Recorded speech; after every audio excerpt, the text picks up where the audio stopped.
وما كان لمؤمن ولا مؤمنة إذا قضى الله ورسوله أمرا أن يكون لهم الخيرة من أمرهم صدق الله العظيم. جناب صدر محترم،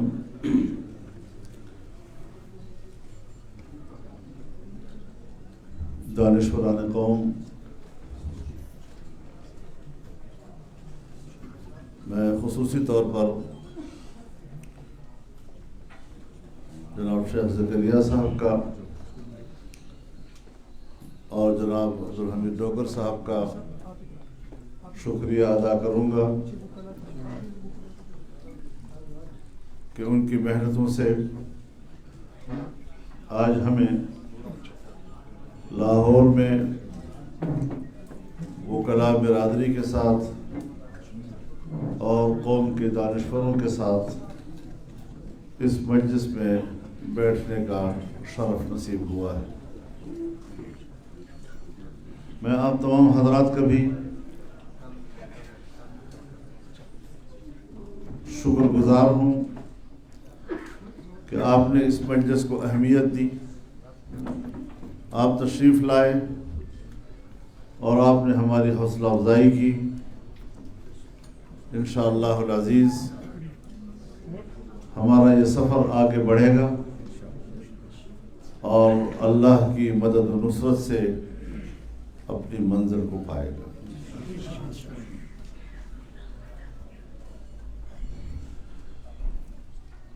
میرے محترم دوستو،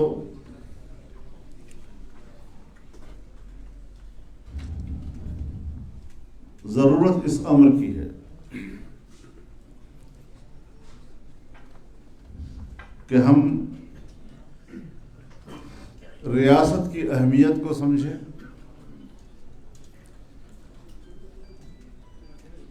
ریاست کے اندر رہنے والی قوم اور اس کے مزاج کو سمجھیں،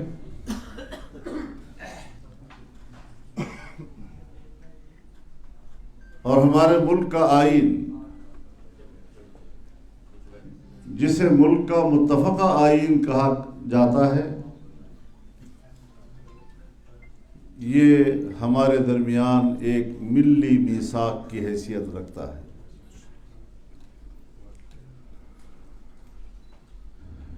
ایسے وقت میں یہ آئین بنایا گیا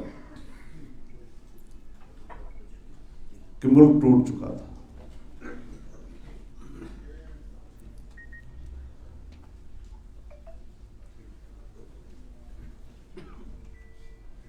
اور اس وقت کی سیاسی قیادت نے جس وسیع نظری اور جس فراخ دلی کا مظاہرہ کیا، ایک دوسرے کے لیے گنجائش پیدا کی،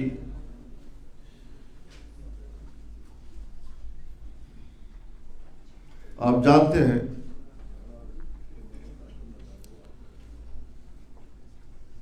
کہ جب فیلڈ مارشل ایوب خان کے خلاف سن 1968 میں تحریک شروع ہوئی تو ملک کی سیاست دو حصوں میں بٹی ہوئی تھی.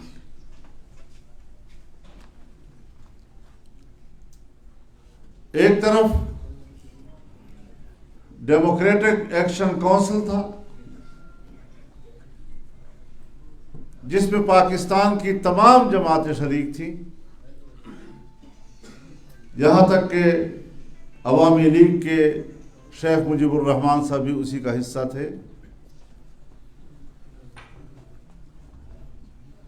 ایوب خان سے مذاکرات ہوئے اور دو باتوں پہ اتفاق ہو گیا. نمبر ایک کہ قوم کو بالغ رائے دہی کی بنیاد پر ووٹ کا حق دیا جائے، اور یہ کہ ملک کے اندر پارلیمانی طرز حکومت ہو.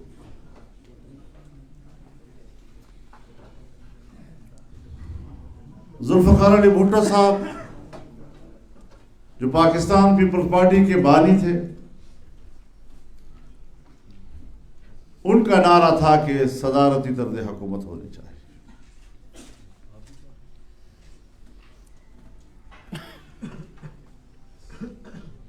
لیکن 1972 میں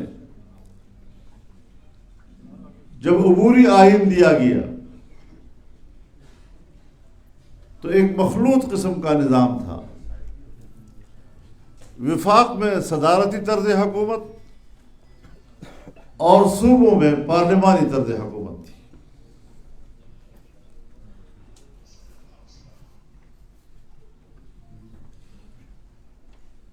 لیکن آئین میں اس وقت اس بات کی گنجائش رکھی گئی کہ قومی اسمبلی کا ممبر بھی صوبے کا وزیر اعلیٰ بن سکتا ہے.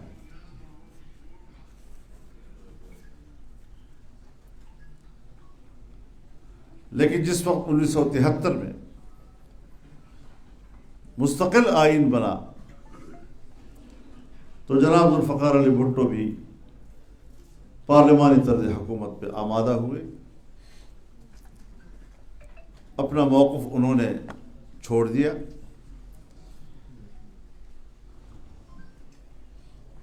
اور یہ اس وقت کی ضرورت تھی.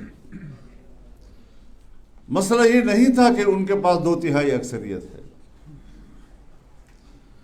ہر چند کی ان کے پاس 2/3 اکثریت تھی، لیکن انہوں نے پارلیمنٹ سے آئین کو پاس کرنے کے لیے 2/3 اکثریت کا سہارا نہیں لیا. انہوں نے سندھ اور پنجاب کے ساتھ بلوچستان اور اس وقت کا صوبہ سرحد ان کو برابر کی حیثیت دی، تاکہ کوئی صوبہ ایسا نہ ہو کہ وہ کہے کہ میں نے تو یہ آئین نہیں مانا تھا.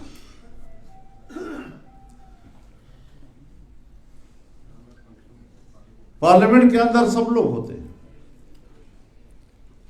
لیفٹسٹ بھی تھے، رائٹسٹ بھی تھے، سینٹرلسٹ بھی تھے،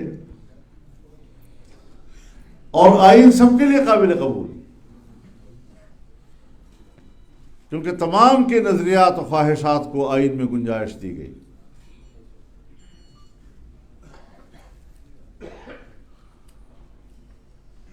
اور یہ ایک نیشنل کمٹمنٹ کہلاتی ہے. یہ قومی مفاہمت ہے، میثاق ملی ہے، جس کی بنیاد پر ہم ایک قوم ہیں.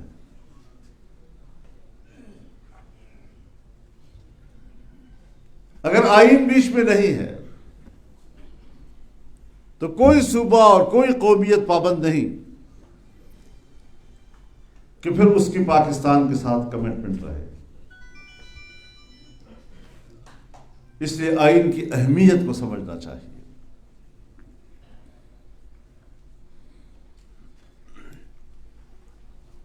بدقسمتی سے ہمارے ملک میں آئین بھی محفوظ نہیں رہا ہے.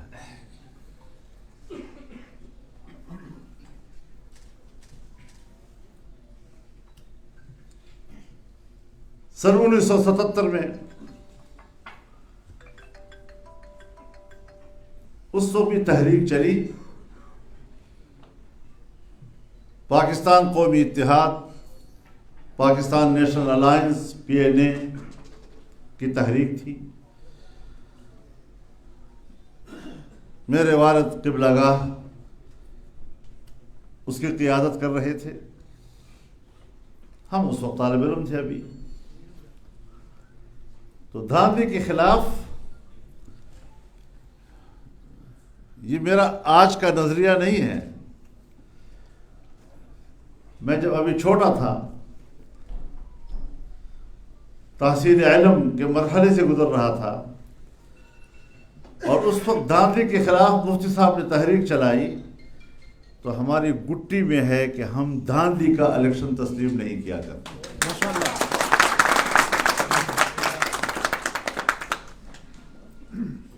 تحریک چلی، جیلیں بھر گئی، لیکن پھر بھی مذاکرات ہوئے.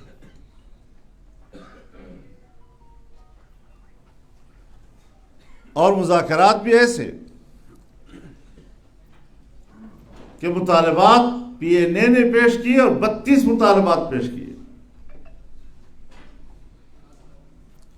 اور ان میں ایک مطالبہ خود PNA نے وڈرا کیا کہ اس پر اعتراض ہوا کہ اس کا آئین سے مطابقت ہے یا نہیں۔ انہوں نے تسلیم کیا کہ ہاں یہ آئین سے متصادم نظر آ رہا ہے، اور تمام کے 31 مطالبات منوا لیے گئے۔ معاہدہ طے ہو گیا، معاہدہ لکھا گیا۔ یہ 4 جولائی کا دن تھا، اور عشاء کے وقت طے ہوا کہ صبح اس پر دستخط ہوں گے، لیکن پھر 5 جولائی آیا اور آئین کو بھی اپنے ساتھ لے گیا، الیکشن کو بھی اپنے ساتھ، اس مقصد کے لیے کہ یہ معاہدہ ہمارا امپلیمنٹ ہو جائے۔ لیکن جب وہ مایوس ہوئے تو میدان میں نکل آئے۔ سن 80 میں ان کا انتقال ہوا، اور 81 سے میری جیلیں شروع ہوئی، اور 85-86 تک میں جیلوں میں رہا، اس جمہوریت کے لیے، آئین کی بحالی کے لیے۔ MRD بنی، movement for the restoration of democracy.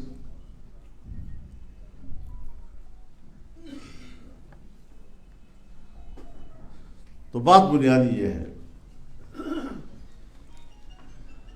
کہ اس آئین کی اہمیت ہے۔ اب بھی جب ہم سیاسی لوگ آپس میں بیٹھتے ہیں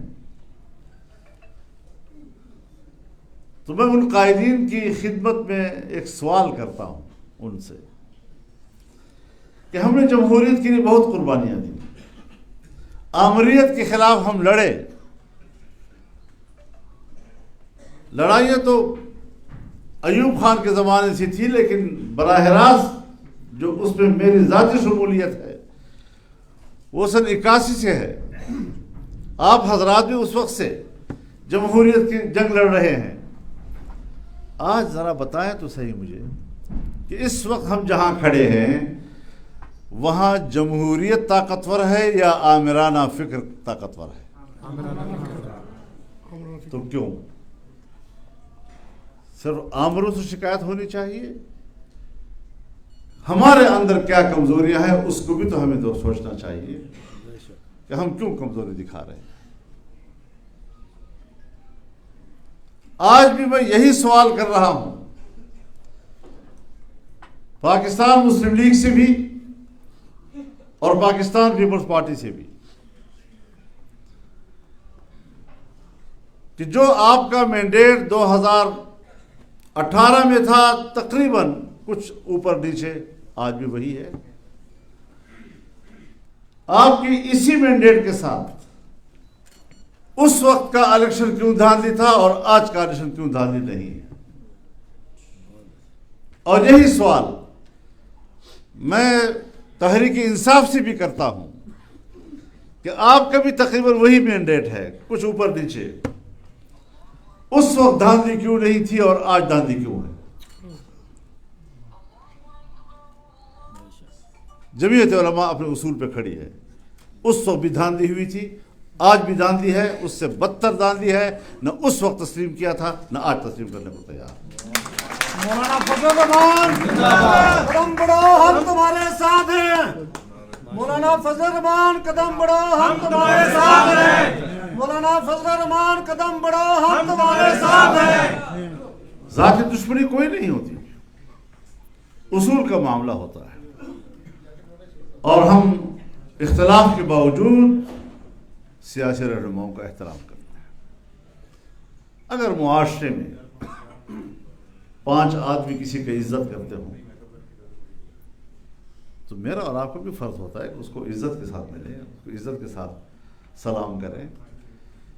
توہین آمیز رویے جو ہمارے معاشرے میں گھس آئے ہیں، اس نے معاشرے کو، اس کے ڈھانچے کو بٹھا دیا ہے، بڑے چھوٹے کا فرق ختم ہو گیا ہے، آوازیں کسی جا رہی ہیں۔ ہم جب پارلیمنٹ میں جاتے ہیں تو پھر ہم VIP کہلاتے ہیں، یہ وی آئی پیز کی علامت ہے جو ہمارے پارلیمنٹ کے اندر ہو رہا ہے. وی آئی پیز اس طرح کرتے ہیں. اگر آپ کی یہ خواہش ہے کہ میں پارلیمنٹ کا ممبر ہونے کے بعد جہاں جاؤں مجھے عزت کی نظر سے دیکھا جائے، تو جس وقت آپ سب اکٹھے ہوں وہاں اختلاف بھی ہوتا ہے، کبھی شور شرابہ بھی ہو جاتا ہے، مسئلے پر شدت بھی آ جاتی ہے، لیکن بہت عارضی اور حدود کے اندر حدود سے باہر پھر بھی نہیں جاتی. یہاں تو ہاتھ اٹھائے جاتے ہیں، کاغذ پھینکے جاتے ہیں، پتہ نہیں کیا کیا کچھ ہوتا ہے. کسی کو اس پر بات کرتے ہوئے بھی انسان کو شرم حیا آتی ہے. تو یہ رویے بھی ہمارے ٹھیک نہیں ہیں. لیکن یہ ضرور ہمیں سوچنا ہے کہ آج جمہوریت کیوں کمزور ہو گئی ہے. میرے پاس جتنے بھی اکابرین تشریف لائے، ابھی میرے سیکرٹری صاحب کہہ رہے تھے کہ بھیک مانگنی، یہ لفظ بھی ٹھیک نہیں ہے. میرے پاس آئے ہیں احترام باعزت لوگ، کوئی بھیک نہیں مانگا کرتا. سیاسی مسائل ہیں، لوگ ملتے ہیں ایک دوسرے کو، اپنی بات پر آمادہ کرتے ہیں، یہ ان کا حق ہے. ہم نے تو پی ٹی آئی کے ساتھ بڑی سخت جنگ لڑی ہے، انتہائی تلخیاں. اس کے باوجود جب وہ تشریف لائے ہم نے کہا ویلکم، ہم نے ان کو عزت دی. مولانا فضل الرحمان مولانا فضل الرحمان مولانا فضل الرحمان مولانا فضل الرحمان مولانا فضل الرحمان. اگر مجھے ذرا اپنی بات پوری کرنے دیجیے تو اچھا ہوگا. نعرے کم لگاؤ، کم زیادہ کرو.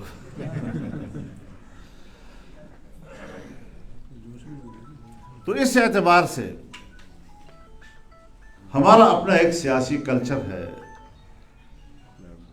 ہمارے اپنے اقدار ہیں، اور ہم نے ہی ان اقدار کو زندہ رکھنا ہے. کیوں کر ہم اپنے اقدار کے قاتل بنے؟ کیوں؟ یہ تو بہت بڑا جرم ہوگا. آنے والی نسلیں وہ آپ کے بارے میں کیا سوچیں گی جب وہ اپنا تاریخ پڑھیں گی اور اس میں اس قسم کے واقعات وہ پڑھیں گے. یہ تھے ہمارے بڑے لوگ. پھر وہی ہم سے سیکھتے ہیں. وہ کہتے ہیں نا جی کہ بچوں کے سامنے ایسا کام نہ کرو کہ وہ فوراً نقالی کرتے ہیں.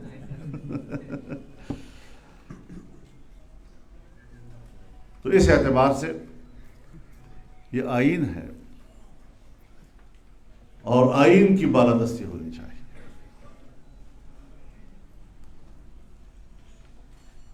ہمارا آئین کچھ اصول طے کرتا ہے. میرے نزدیک چند باتیں ایسی ہیں، اور صرف میرے نزدیک نہیں، پارلیمنٹ کی کمیٹیوں میں متفقہ طور پر یہ رائے قائم کی گئی تھی، اور فیض آئین بھی کہتا ہے. آپ خود مجھ سے زیادہ بہتر سمجھتے ہیں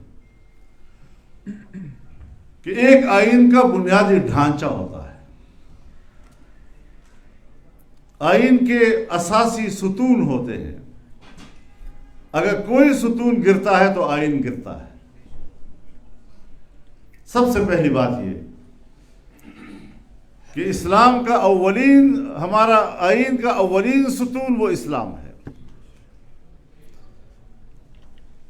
کہ آئین کہتا ہے اسلام پاکستان کا مملکتی مذہب ہوگا.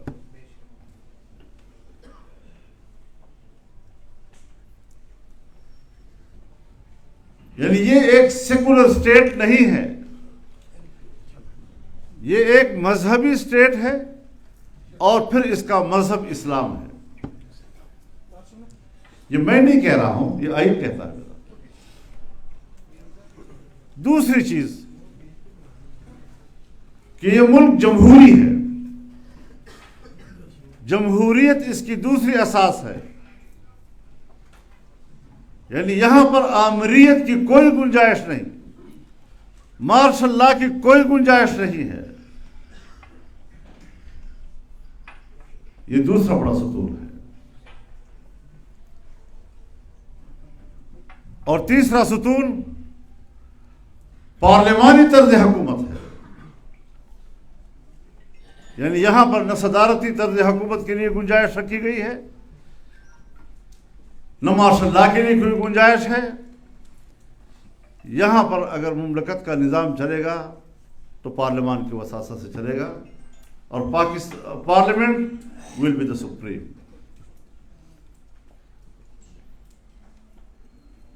چوتھی چیز وہ ہے ہمارا وفاقی نظام۔ آئین میں اس وقت ایک وفاق کے نیچے 4 یونٹس ہیں، 4 وحدتیں ہیں، 2/3 اکثریت سے کل اگر کوئی اور صوبہ بنتا ہے تو اضافہ کیا جا سکتا ہے، لیکن ایک وفاقی نظام ہے ملک کے اندر۔ اب اگر آئین میں اسلام ہو، جمہوریت ہو، پارلیمانی طرز حکومت ہو، وفاقی نظام ہو، یہ 4 چیزیں اگر چھیڑی جاتی ہیں اور یہ منہدم ہوتی ہیں، آئین منہدم ہو جاتا ہے، اور پھر آپ کو اثر نو آئین ساز اسمبلی کا انتخاب کرنا ہوگا۔ آپ بتائیں کہ کیا آپ کے ملک کے حالات اور آپ کی سوسائٹی آج اس بات کی اجازت دیتی ہے کہ ہم یہ رسک لے لیں کہ ہم دوبارہ نیا آئین بنائیں؟ بچا کچھا بھی کچھ نہیں رہے گا۔ جب پہلے آئین نہیں تھا تو بنگال چلا گیا، جب اب آئین نہیں ہوگا تو پتہ نہیں کون کون سا علاقہ جائے گا۔ یہ کوئی سادہ باتیں نہیں ہیں، سطحی باتیں نہیں ہیں، ان کو بڑے گہرائی کے ساتھ ہمیں سوچنا پڑے گا کہ ہم کس پگڈنڈی پہ سفر کر رہے ہیں، اور ہمیں احساس ہی نہیں ہے۔ پگڈنڈی کے اوپر اس طرح چل رہے ہیں جیسے کہ موٹر وے پہ جا رہا ہوں۔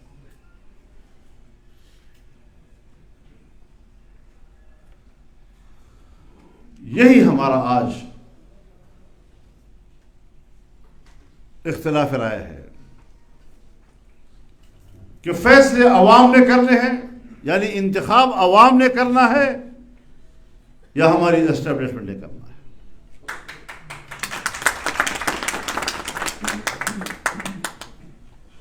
قانون سازی ایوان نے کرنی ہے یا پیچھے سے ڈکٹیٹ ہونی ہے۔ اور یہ بات جو میں کر رہا ہوں کوئی جذباتی یا سادگی کے ساتھ نہیں کر رہا ہوں، میں گواہ ہوں ان چیزوں کا۔ میں آپ کے سامنے اپنی آنکھوں دیکھا حال اور زندگی بھر کا تجربہ آپ کے سامنے رکھ رہا ہوں۔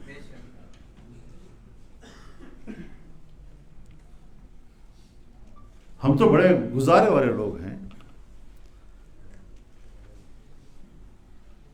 مجھ سے کسی نے کہا جی آپ کیسی سیاست کریں گے؟ میں نے کہا گزارے والی سیاست کریں گے۔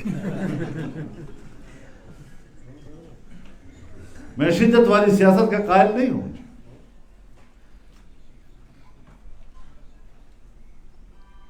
لوگوں نے بندوق اٹھا لی ہے شریعت کے لیے، ہم نے کہا نہیں،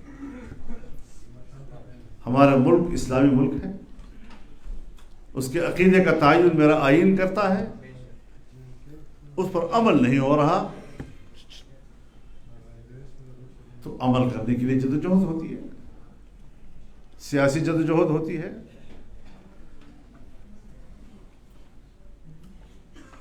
ہمیں بیرونی دنیا کے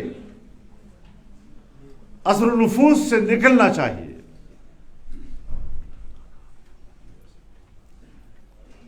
ویسے تو کہتے ہیں جی کالونیلزم ختم ہو چکا ہے، جنگ عظیم دوم کے بعد کالونیاں ختم، ہر چند کے ابھی کچھ ہیں دنیا میں،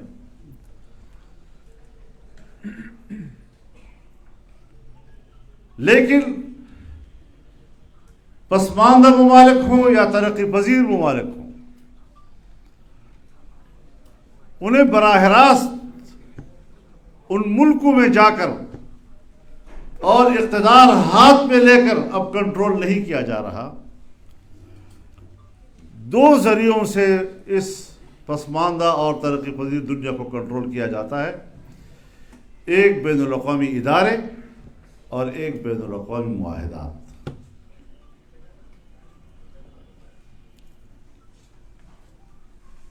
اور 3 چیزوں کو کنٹرول کیا جاتا ہے: آپ کی سیاست کو، آپ کی معیشت کو، اور آپ کے دفاع کو۔ ان 3 چیزوں کو بین الاقوامی اداروں اور معاہدات کے ذریعے کنٹرول کیا جاتا ہے۔ ملک ہمارا ہے، ہم اپنی خود مختاری کے دعوے دار ہیں۔ ہمارا آئین پاکستان کو ایک خود مختار ریاست قرار دیتا ہے، لیکن اگر اقوام متحدہ یا سلامتی کونسل یا جنیوا کا انسانی حقوق کنونشن یا اقوام متحدہ کا انسانی حقوق کا ادارہ ایک قانون پاس کر لے اور وہ آپ کے ملک کے اندر کے قانون سے متصادم ہو، تو پھر آپ کے ملک میں آپ کا قانون مؤثر نہیں ہے، وہی بین الاقوامی قانون مؤثر ہو جاتا ہے۔ تو آزادی کہاں رہی قوموں کی؟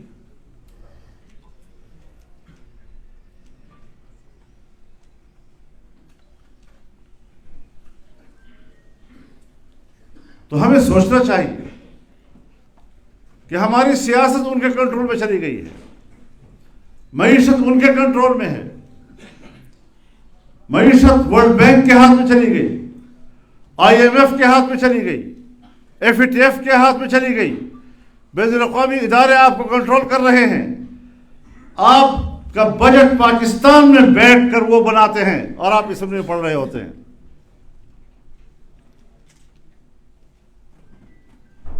آئے روز آپ کو IMF کو جواب دینا ہوتا ہے،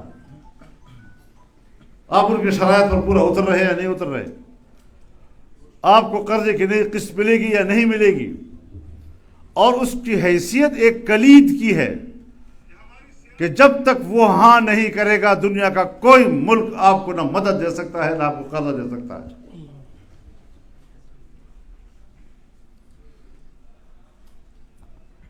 تو آپ کی معیشت تو پہلے دن سے قرضوں پہ ہے۔ جب سے مرحوم شہید لیاقت علی خان وزیر اعظم کی حیثیت سے امریکہ میں گئے اور اس وقت سے جو ہمیں پیسہ ملا اور باہر کے پیسے کے ہم عادی ہوئے، ہمارے منہ کو لگا ہے، آج تک ہم باہر کے قرضے کے بغیر اپنے وسائل پر ملک کو چلانے کے قابل نہیں ہوئے۔ تو آج بھی صورتحال ہے، آپ کی پوری معیشت کو وہ کنٹرول کر رہے ہیں۔ آپ کے پڑوس میں چائنا آپ کے بعد آزاد ہوا، ہندوستان آپ کے ساتھ آزاد ہوا، آپ کے پڑوس میں ملائیشیا ہے، انڈونیشیا ہے، جنوب ایشیا اور مشرق ایشیا کے ممالک ہیں، ان کا سالانہ GDP گروتھ وہ کبھی 6 اور 7 سے نیچے نہیں آیا۔ چائنا تو کسی وقت 11 پہ بھی پہنچ گیا تھا، تو اس کو خود نیچے کرنا پڑا کہ برتن سے پانی چھلک رہا ہے، اب کیا کریں ہم۔ لیکن پاکستان، وہ دن بھی ہم نے دیکھا جب ملک میں بجٹ پیش ہوا اور سالانہ GDP گروتھ 0 سے نیچے چلا گیا، منفی ہو گیا۔ یہ ہم نے اور آپ نے اپنے آنکھوں سے دیکھے۔ معیشت کے 1000 بڑے بڑے دعوے کے باوجود اس وقت بھی ہم نہیں سنبھل رہے۔ تو ملکوں کی تباہی کے لیے کیا چاہیے؟ سب سے پہلے سیاسی عدم استحکام، اس کے بعد معاشی عدم استحکام، اور اس کے بعد دفاعی عدم استحکام۔ سو آپ دفاع کے لیے بھی ایٹم بم کے مالک ہیں، لیکن اپنا ایٹم بم سنبھالنا آپ کے لیے مشکل ہو رہا ہے۔ امریکہ خود آج تک CTBT پہ دستخط نہیں کر چکا، لیکن آپ پر دباؤ ہے کہ دستخط کرو۔ ہر طرف سے شرائط آ رہی ہیں ان کی، پاکستان پہ دباؤ بڑھا رہے ہیں، اور حالت ہماری یہ ہے کہ یہ اسلامی دنیا کا ایٹم بم ہے، اور اسلامی دنیا کا ایٹم بم ہوتے ہوئے آج میرے مسلمان بھائی فلسطینی پر جو گزر رہی ہے، اور اکتوبر سے لے کر اب فروری تک 31,000 وہاں کے مسلمان شہید ہو چکے ہیں۔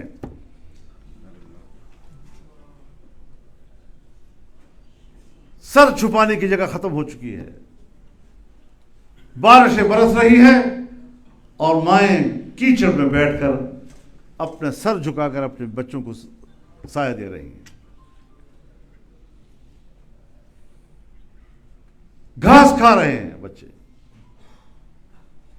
چھوٹے بچے جب گھاس کھائیں گے تو فوڈ پوائزننگ نہیں ہوگی، اور اس سے وہ شہید ہو جاتے ہیں۔ وہ چھوٹے چھوٹے بچے جو شیرخوار تھے آج وہ زندہ ہیں، وہ جب جوان ہوں گے ان کو پتہ نہیں ہوگا ہم کس کے اولاد ہیں، نہ اس کی ماں رہ گئی، نہ اس کا باپ رہ گیا، نہ خاندان رہ گیا۔ اب کہاں گیا انسانی حقوق؟ اور امریکہ کی خارجہ پالیسی کی اساس وہ انسانی حقوق ہے۔ کسی بھی ملک پہ انسانی حقوق کا مسئلہ کھڑا کر دے گا، براہ راست اپنی فوج داخل کرے گا۔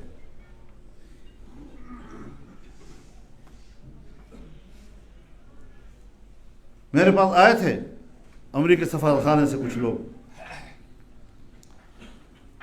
مجھے کہا میں افغانستان میں تشویش ہے اس بات پر کہ وہاں انسانی حقوق محفوظ نہیں ہیں۔ میں نے کہا کون سے انسانی حقوق محفوظ نہیں ہیں؟ کہتے بچیوں کی تعلیم پر پابندی ہے۔ تو میں نے کہا کہ وہ گوانٹانامو میں جو آپ لوگ کر رہے تھے انسانیت کے ساتھ، وہ کس انسانی حق کے زمرے میں آتا تھا؟ وہ جو شبرغان جیل میں اور بگرام کے قید خانوں کے عقوبت خانوں میں اور تمہارے سمندروں کے اندر بحری بیڑوں کے اندر کے عقوبت خانوں میں جو انسانیت کے ساتھ ہو رہا تھا، وہ کس انسانی حق کے زمرے میں آ رہا تھا؟ اور آج 4-5 مہینے کے اندر 31,000 مسلمان بچے، مائیں، بہنیں، عام شہری شہید ہو چکے ہیں، اور اس کے باوجود بھی امریکہ اور یورپ اسرائیل کو مدد دے رہے ہیں، ان کی پشت پہ کھڑے ہیں، ان کی فوجیں لڑ رہی ہیں ان کے ساتھ۔ کس انصاف کی بات کرتے ہیں یہ لوگ؟ اور مجھے ان پر کوئی تعجب نہیں، کوئی اور اس کا ادراک کرے یا نہ کرے، میں جس سلسلے نسب سے تعلق رکھتا ہوں، میرے اکابر و اسلاف، انہوں نے انگریز کے خلاف 150 سال جنگ لڑی، ان کو پتا ہے کہ مغرب کتنا درندہ ہے اور وہ کتنا انسانیت کا قاتل ہے۔ کروڑوں انسانوں کو انہوں نے جنگ عظیم اول اور دوم میں تہہ تیہ کر دیا،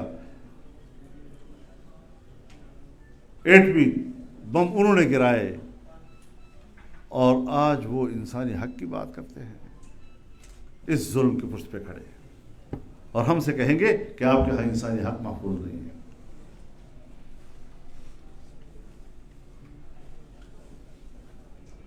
لیکن اس سے زیادہ تعجب مجھے اسلامی دنیا پر ہے، ان کے حکمرانوں پہ ہے۔ کہاں گئی ان کی حمیت و غیرت؟ کہاں گئی وہ مسلم یونٹی، وحدت امہ، جس کا درس جناب رسول اللہ صلی اللہ علیہ وسلم نے دیا؟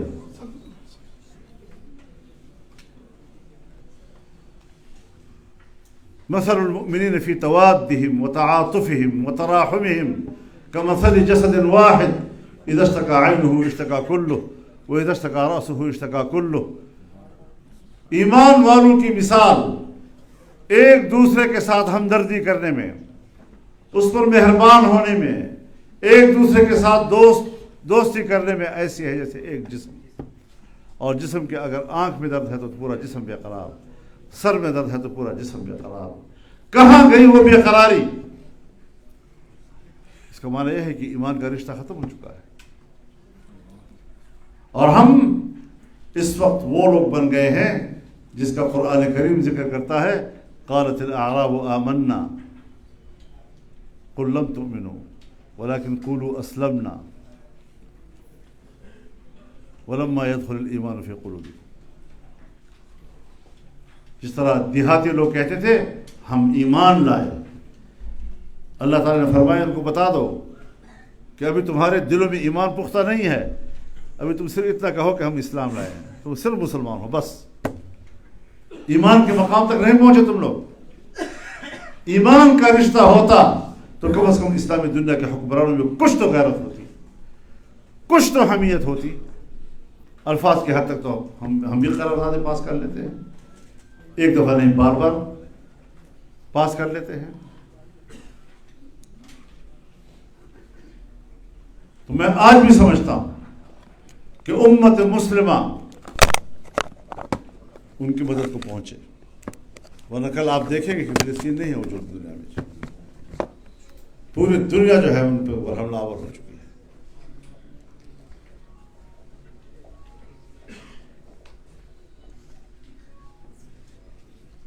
آپ حضرات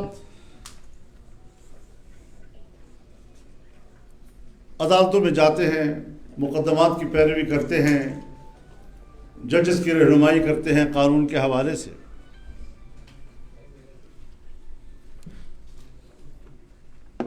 اگر میں غلط ہوں آپ میری تصحیح کر دیں. پاکستان کی عدلیہ کا کوئی فیصلہ دنیا کے کسی عدالت میں بطور نظیر پیش کیا جاتا ہے؟ یہ ہے آپ کے عدلیہ کا مقام، یہ ہے ان کے فیصلوں کا معیار. اور آپ حضرات جب بھی عدالت کے سامنے کھڑے ہوتے ہیں، کتاب کھولتے ہیں، فلاں ملک کے عدالت کا فیصلہ یہ تھا، فلاں کا فلاں قانون یہ کہتا ہے، آپ کے نہ قانون کی وہاں پر کوئی نظیر پیش کی جاتی ہے اور نہ عدلیہ کے فیصلوں کی. اور کیسے پیش کیا جائے؟ ذوالفقار علی بھٹو کی اسی سپریم کورٹ نے پھانسی دی اور آج آپ کی عدالت عظمیٰ کہتی ہے کہ ٹرائل صحیح نہیں ہوا تھا.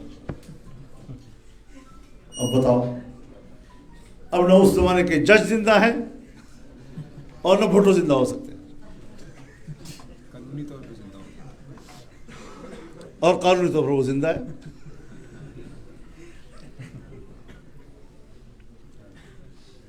اب اس عدلیہ کے فیصلوں کے لیے ہم منتظر رہیں گے کہ ہمیں عدل و انصاف ملے گا.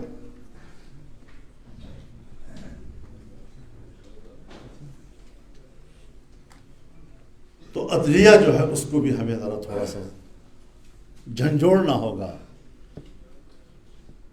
کہ بندے تو پتر بن جاؤ، اپنی قدر و قیمت خود پیدا کرو. اور تم نے تو اپنے کو گنوایا ہے، ہماری عزت بھی تمہاری وجہ سے گئی دنیا میں. بحیثیت قوم ہمارے بارے میں کیا سوچا جاتا ہے؟ عدلیہ نے فیصلہ دے دیا اور عدلیہ نے فیصلہ دے دیا. ہمارے ہاں مقدمہ اس وقت سیاستدان کے خلاف دائر ہوتا ہے جب وہ اسٹیبلشمنٹ کے خلاف آواز اٹھاتے ہیں. تو پھر محمود خان کے گھر پہ بھی چھاپے لگیں گے، ان کے بیٹے کے خلاف بھی FIR ہوگا. میں مذمت کرتا ہوں ایسے اقدامات کی.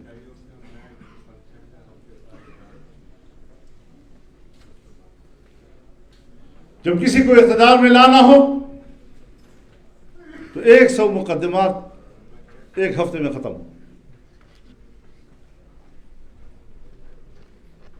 اور جس کو اقتدار سے نکالنا ہو تو ایک ہفتے میں 100 مقدمات. یہ ہمارا معیار ہے، ہمارے انصاف کا معیار ہے.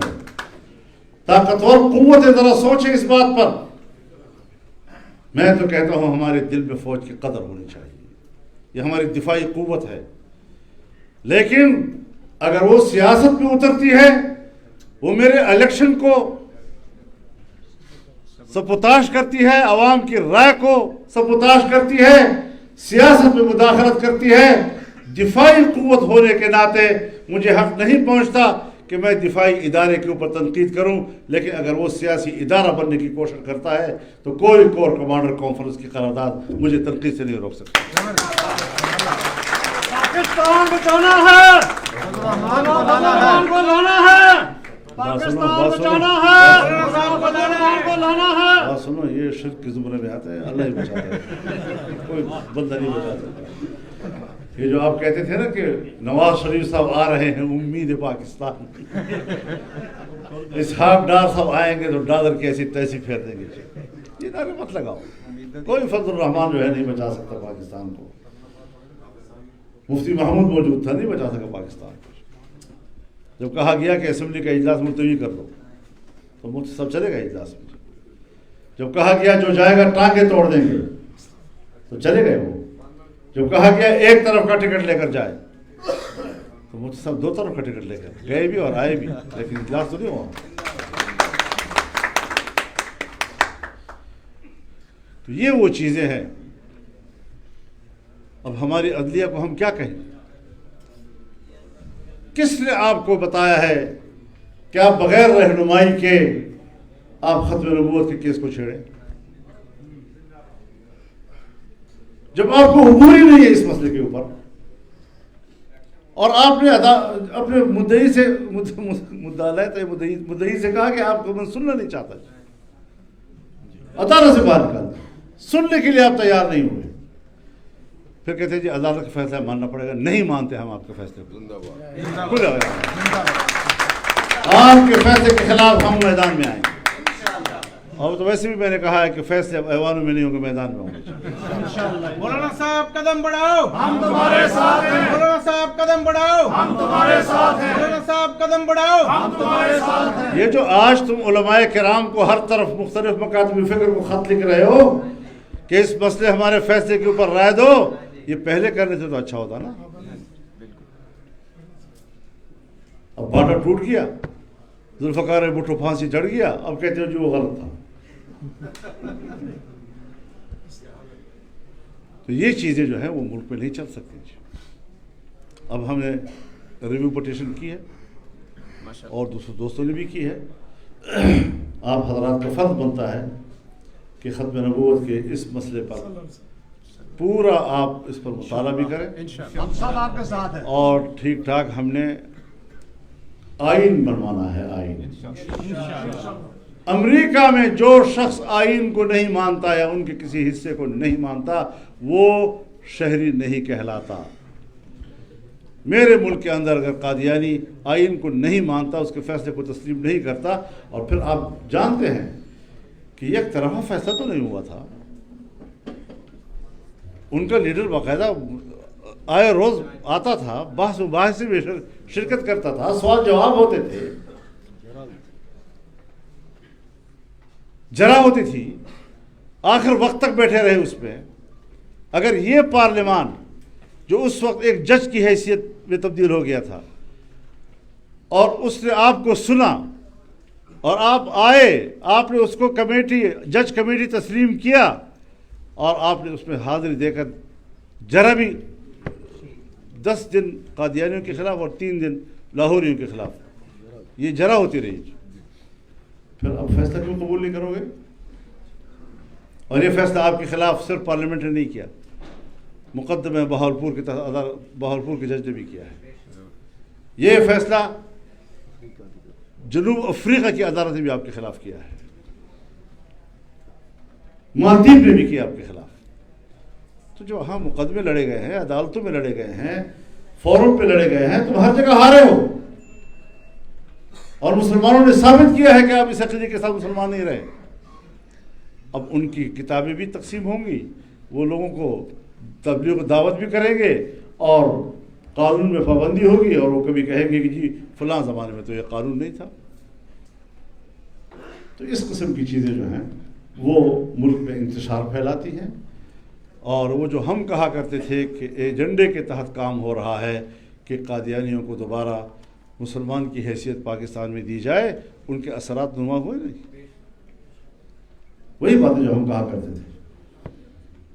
تو یہ وہ چیزیں ہیں جو حساس ہیں، اور میں بہت خوش ہوا ہوں کہ جمعیت لا فورم وجود میں آئی ہے، اور ڈوگر صاحب، شیخ زکریا صاحب، باقی آپ سینئر لوگ ہیں بہت سارے میں دیکھ رہا ہوں، وہ آپ ہماری رہنمائی کریں انشاءاللہ العزیز۔ میں سمجھتا ہوں کہ اس محاذ پر بھی ہم بھرپور کردار ادا کریں گے اور قوم کی صحیح رہنمائی ہو سکے گی، ہم ایک صحیح منظر کی طرف آگے بڑھ سکیں گے۔ آپ کی قانون و آئین کی بالادستی کے لیے ماضی کی قربانیوں کو بھی میں خراج تحسین پیش کرتا ہوں، اور آئندہ کے لیے بھی قربانیوں کی امید رکھتا ہوں۔ اللہ تعالی ہمارا حامی و ناصر ہو۔ وآخر دعوانا ان الحمدللہ رب العالمین۔ مولانا صاحب، آپ جو PDM آپ نے بنائی تھی، عمران خان کو خاصا ٹف ٹائم دیا تھا، اس حکومت سے کوئی رعایت کریں گے یا اسی طرح PDM بنائیں گے؟ بھائی میں تو ابھی تنہا لڑ رہا ہوں، PDM کی تو بعد میں بات ہوگی۔ مولانا صاحب یہ بتائیں کہ آپ نے ہمیشہ زرداری صاحب کا، نون لیگ کا ساتھ دیا جب بھی وہ محور میں پھنسے ہوتے تھے۔ آج جب آپ اقتدار میں ہیں تو وہ آپ کا ساتھ دینے کے بجائے اقتدار کے مزے ڈھونڈ رہے ہیں، تو کیا آپ ان کے لیے بھی ٹف ٹائم دیں گے؟ کیا اچھا سوال ہوتا اگر آپ یہ ان سے کر لیتے تو۔ جی جی،